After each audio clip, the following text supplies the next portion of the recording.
Assalamualaikum warahmatullahi wabarakatuh. Na'udzubillahi minasyaitonirrajim. Bismillahirrahmanirrahim. Asyhadu alla ilaha illallah wa asyhadu anna Muhammadan abduhu wa rasuluh. Nabiyya ba'da. Allahumma shalli ala sayyidina Muhammad wa ala alihi wa sahbihi ajma'in. Amma ba'du. Rabbi shrah li sadri wa yassir li amri wahlul 'uqdatam min lisani yafqahu qawli. Amin. Jumpa lagi sahabat Pendikar Pecangon, kita ketemu lagi di channel Pendikar Pecangon bersama saya Gunadi Widi Nur Cahyo. Nah sahabat, pada episode ini saya ingin melanjutkan pembahasan kita tentang jejak sejarah peradaban Islam yang tersebar di berbagai penjuru dunia. Sebelumnya sudah ada 2 episode dengan 10 situs atau 10 peninggalan sejarah yang sudah kita bahas. Nah kali ini kita akan lanjutkan ke jejak sejarah yang ke-11 sampai yang ke-15. Jadi seperti episode sebelumnya, kita akan kaji 5 jejak sejarah peradaban Islam. Yang pertama yaitu sebuah situs sejarah yang diberi nama Mezquita de la Luz. Mezquita kalau dalam bahasa Inggris sama dengan mosque atau masjid.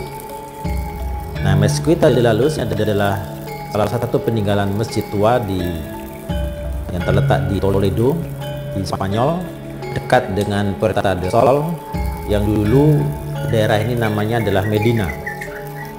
Nah, dulu diberi nama Medina karena ini merupakan pemukiman orang-orang Islam yang berkecukupan.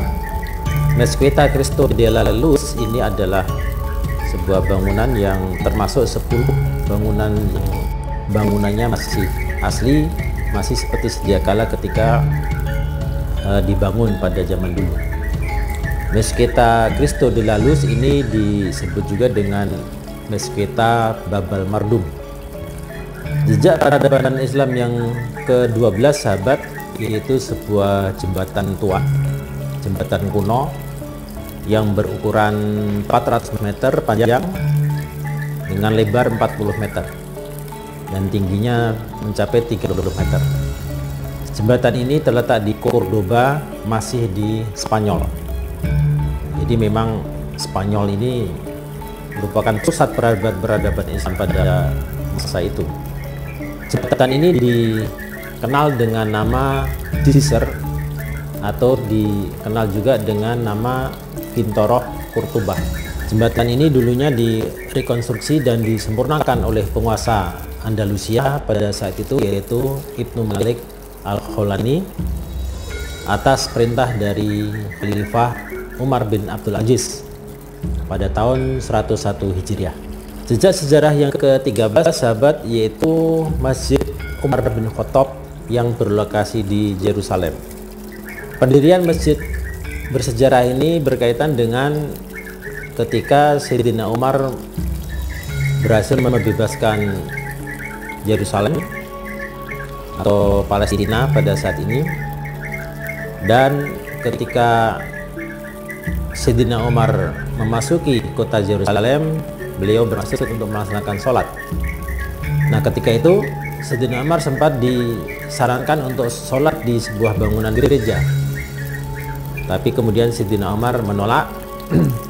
Maka kemudian beliau melaksanakan sholat di tempat lain dengan alasan bahwa Sayyidina Umar takut kalau beliau sholat di tempat itu, di bangunan gereja itu, maka nanti di kelak kemudian hari itu akan diklaim oleh orang Islam bahwa itu adalah milik kaum muslimin. Sehingga beliau sholat di tempat yang lain. Nah dari inilah kemudian di lokasi itu dibangun masjid yang diberi nama Masjid Umar bin Khattab. Masjid Umar bin Khattab di Yerusalem ini sempat dibangun kembali oleh putra Salahuddin Al-Ayyubi yang bernama Afdal Ali pada tahun 1193 Masehi. Jejak peradaban sejarah Islam yang keempat atau ke-14 sahabat, yaitu terusan Suez yang di Mesir. Terusan Suez ini menghubungkan dua pelabuhan, yaitu Pelabuhan Said di Laut Tengah dengan Pelabuhan Suez di Laut Merah.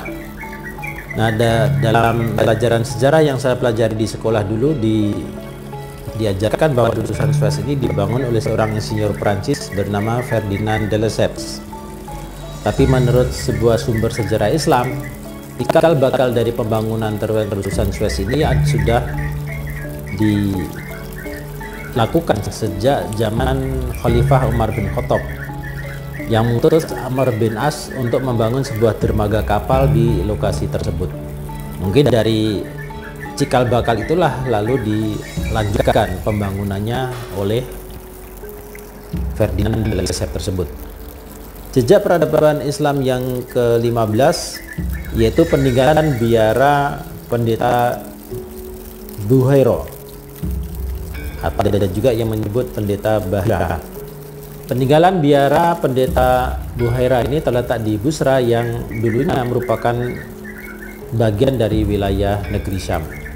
Nah, kalau kita lihat peta sekarang, lokasi itu sekarang berada di wilayah Damaskus, sahabat.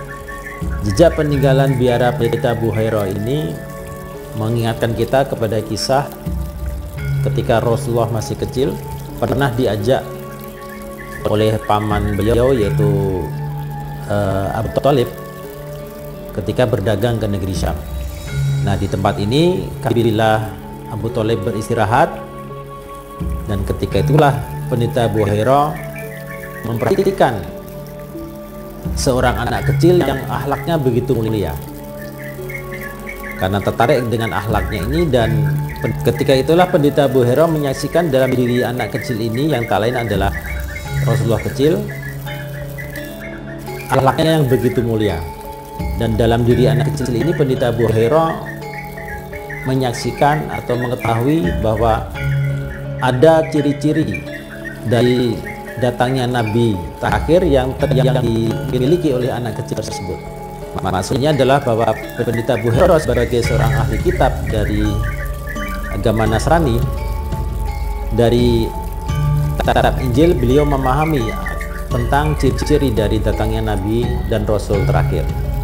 Dan Pendeta Buhaira adalah salah satu ahli kitab yang meyakini dan mengimani datangnya Nabi terakhir tersebut, dan ciri-ciri itu terdapat dalam diri anak kecil tersebut atau Rasulullah kecil. Maka dari situlah kemudian Pendeta Buhaira berpesan kepada Abu Thalib untuk menjaga keselamatan anak kecil tersebut, dan sampai diketahui oleh orang-orang Yahudi yang bermaksud untuk membunuhnya. Biara tersebut yang sekarang menjadi salah satu peninggalan sejarah adalah jejak dari kisah sejarah pertemuan antara Abu Thalib, Pendeta Buhaira, dan Rasulullah kecil. Nah, demikian sahabat 5 jejak sejarah peradaban Islam yang bisa kita pelajari pada episode ini. Mudah-mudahan bermanfaat untuk menambah wawasan kita semuanya. Insya Allah kita akan ketemu lagi di episode mendatang dengan kisah yang berbeda, dengan topik yang berbeda, tetap di channel yang sama, channel Pendekar Bocah Angon. Terima kasih atas perhatian sahabat. Terima kasih telah mengikuti dengan setia channel Pendekar Bocah Angon. Mohon dukungan dan doa sahabat semuanya, semoga channel Pendekar Bocah Angon bisa terus berkembang dan terus memberikan manfaat bagi para viewer, para subscriber dimanapun berada.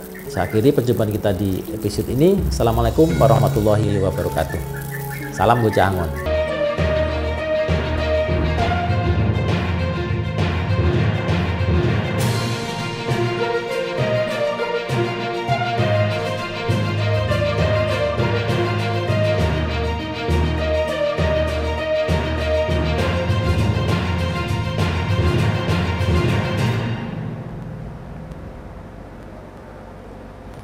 Ngopi dulu, ngopi. Nah, ini tidak dikehendaki oleh Sayyidina Umar sehingga beliau ulangi. Oh no. Nah, Masjid Umar bin Khattab di Yerusalem ini sempat direnovasi atau dibangun kembali oleh putra salah terus.